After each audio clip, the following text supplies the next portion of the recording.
Rose Martin nahanap si viral Sampaguita girl, netizens maling tao umano ang nahanap. Nahanap ng social media influencer at entrepreneur na si Rose Martin ang babaeng nag-viral na binansagan bilang Sampaguita girl.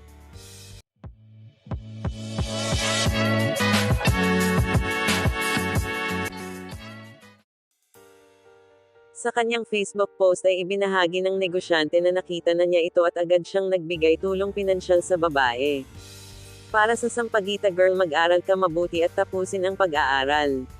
Huwag ka na magtinda ng sampaguita sa mga bawal na lugar para walang problema, saad ni Rosemar.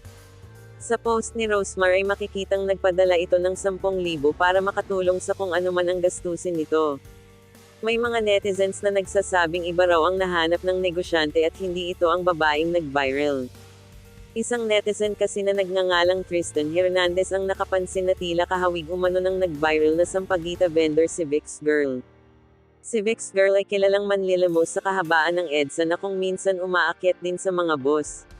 Ilang netizens ang sumang-ayon sa sinabi ni Tristan dahil ito raw ang ilan sa mga modus ngayon.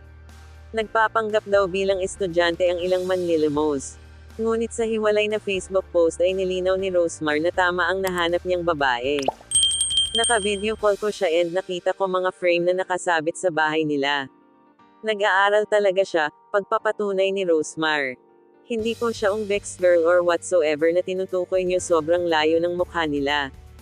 First year college medtech and ngayon nahihiya siyang lumabas dahil nako-connect siya sa Vix girl or ibang tao. Sabi ko sige ako ang bahala sa'yo, lilinisin ni Ate Rosemar ang pangalan mo. Sinabi rin niya na iisa lang pala ang uniform ni Sampaguita girl kaya ginagamit nito ang kanyang uniform noong senior high. Binigyan ko rin siya ng 10K para di mo na kailangan magtinda sa labas ng Sampaguita. Magtinda ka na lang ng inihaw o Rosemar skincare sa labas ng bahay nyo. God bless sa'yo, Jenny. Samantalang sa hiwalay na post matapos matulungan ang viral Sampaguita girl ay pinahahanap naman ngayon ni Rosemar ang guard na natanggal sa trabaho dahil sa ginawa nito kay Sampaguita girl. At kay Kuya Security Guard, sana ikaw naman ang next na mahanap ko para mabigyan din kita ng tulong lalo pa at sinibak ka na sa iyong trabaho.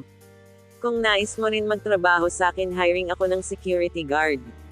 Alam kong ginawa mo lang best mo para gawin ang trabaho mo, on nga lang some obra lang in a way, pero tao ka lang din nagkakamali at pwedeng magbago. Naniniwala ako na kaya mo lang nagawaan dahil ginagampanan mo lang trabaho mo.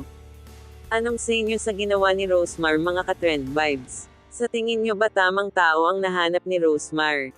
Just comment below.